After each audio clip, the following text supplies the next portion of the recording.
Oke, assalamualaikum warahmatullahi wabarakatuh. Oke, mari kita lanjutkan ke materi konsep tumbuh kembang di bagian ketiga.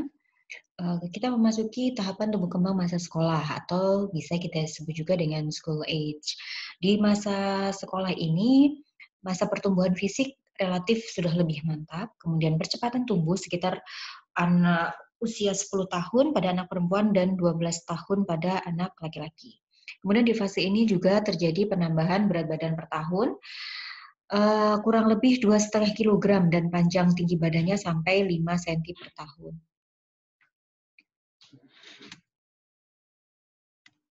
Oke, perkembangan motorik yang terjadi di masa usia sekolah ini secara umum karena aktivitas fisik semakin meninggi, maka kemampuan motoriknya pun juga akan semakin meningkat. Kemudian di sini juga terjadi kemampuan kemandirian anak yang semakin kuat dan juga terjadi peningkatan keseimbangan koordinasi antara tangan dan kemudian anggota tubuh yang lainnya.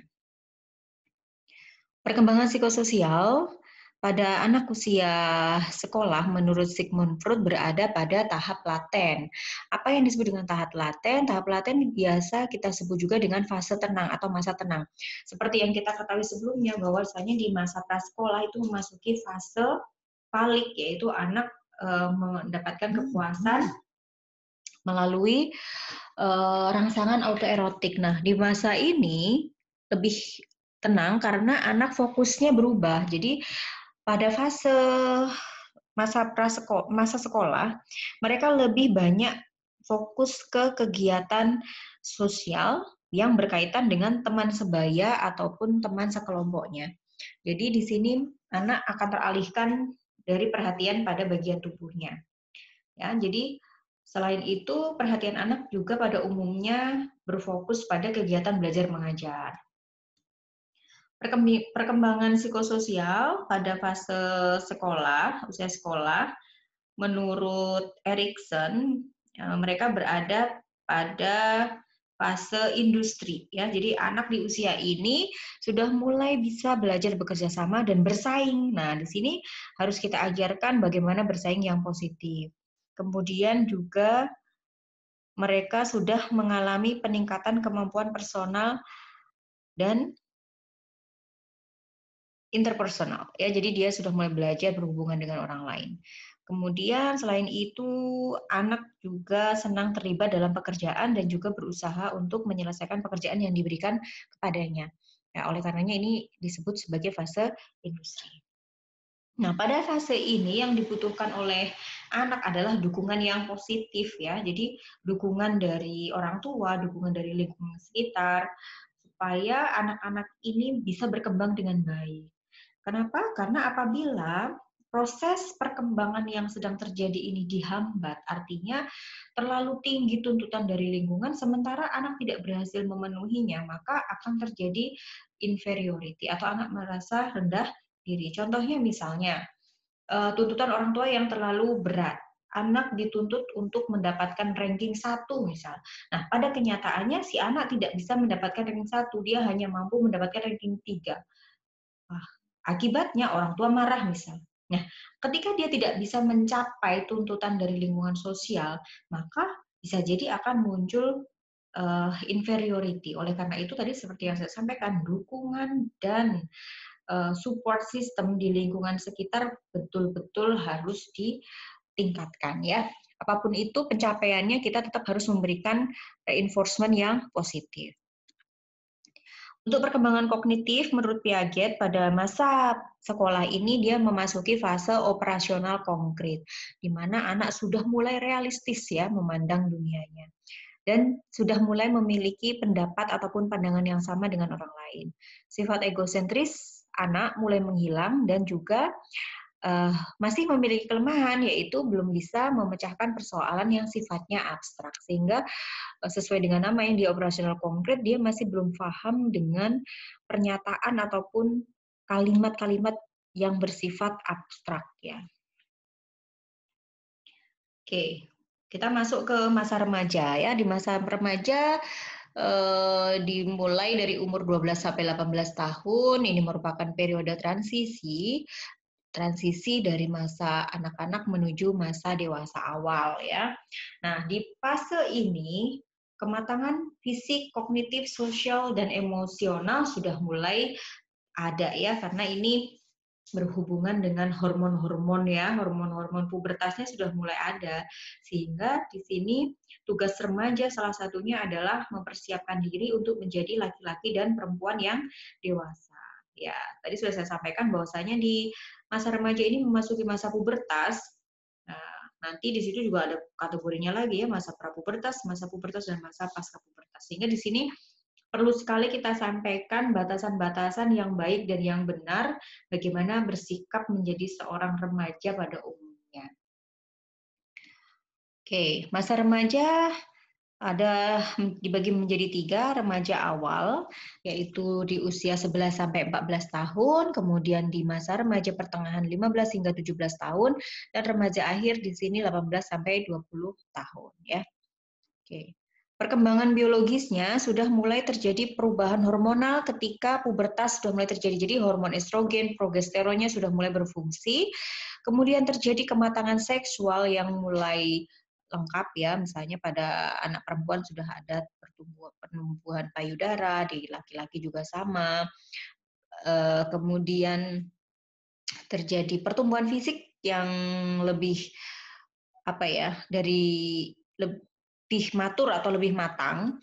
Oke, misalnya nih contohnya perubahan fisik akibat adanya pengaruh hormonal tadi ya, yang tadinya tidak punya bulu ketiak, lalu dia punya bulu ketiak, yang laki-laki yang tadinya tidak punya kumis menjadi punya kumis ya, jadi sehingga terjadi pertumbuhan fisik yang cukup signifikan.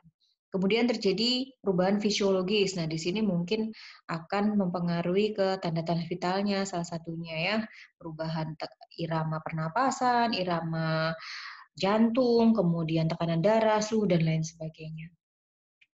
Untuk kematangan seksual, kita lihat di sini ada mungkin ada beberapa bagian yang sama ya, di antaranya baik laki-laki maupun perempuan di sini akan memiliki kadang berespon karena perubahan pubertas tadi ya, muncul jerawat, kemudian adanya bulu ketiak, untuk perempuan mulai ada perkembangan payudara, pinggulnya mulai melebar, mulai tumbuh rambut kemaluan, kemudian perkembangan organ reproduksi, ada uterus, klitoris, labia, dan juga pada anak perempuan akan mengalami menstruasi.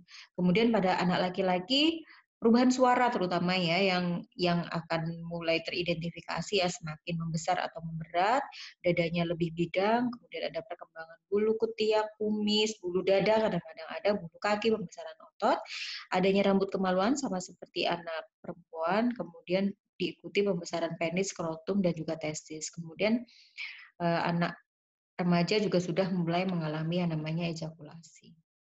Ya, tugas penting orang tua yang harus kita sampaikan adalah mengajarkan bagaimana bersosialisasi yang sehat, kemudian jangan lupa edukasi terhadap seksnya ya, jangan sampai terlambat. Nah, ini perubahan fisik pada remaja laki-laki ya. Jadi misalnya ini dimulai dari umur 9 tahun sampai umur 19 sudah ada beberapa yang betul-betul ini ya, hormon progesteronnya sangat luar biasa sehingga sudah ada jenggot dan lain sebagainya. Atau mungkin ini ada bulu dada juga ya, dan ini dari pubertasnya. Oke. Kemudian ini pada remaja perempuan, perubahan secara fisiknya ya. Kita bisa lihat di sini ada perubahan bentuk payudara, perubahan bentuk rambut kemaluan, dan juga mulai ada pertumbuhan bulu-bulu ketiak. Nah, perkembangan psikoseksual di usia remaja ini memasuki fase genital, di mana di fase genital ini sudah terjadi kematangan alat reproduksi, sehingga ini juga memicu remaja sudah mulai tertarik dengan lawan jenisnya, sehingga pada akhirnya akan membangun hubungan yang lebih intim dengan orang lain. Ya, kembali lagi saya ingatkan bahwa tugas orang tua di sini adalah menginformasikan bagaimana membina atau mungkin masa pacaran lah ya. Kita beritahu juga bahwa ini bagaimana berhubungan dengan lain jenis secara sehat dan aman tentunya. Untuk perkembangan psikososialnya, Karena tadi merupakan fase transisi dari anak-anak menuju remaja, maka di usia remaja ini secara psikososial mereka sedang mencoba mencari identitas ya. Sehingga orang tua betul-betul harus mengarahkan bagaimana dia mencapai identitas yang baik. Jangan sampai nanti dia mengalami bingung peran. Saya ini harus bagaimana? Saya harus seperti apa? Seperti itu ya. Oke, untuk perkembangan kognitifnya anak memasuki tahap operasional formal ya. Jadi dia sudah memasuki tahap operasional formal di mana proses berpikirnya sudah lebih abstrak, lebih idealis dan juga lebih logis. Serta di tahapan remaja ini anak sudah mampu bekerja secara sistematis. Baik, itu adalah tahapan tumbuh kembang pada anak. Silakan ini beberapa referensi yang bisa Anda baca atau mungkin teman-teman memiliki referensi yang lain silahkan ditambahkan, boleh sangat terbuka. Ada pertanyaan ataupun klarifikasi silahkan bisa dimasukkan ke forum diskusi. Baik, terima kasih. Sampai ketemu lagi di pertemuan berikutnya. Assalamualaikum warahmatullahi wabarakatuh.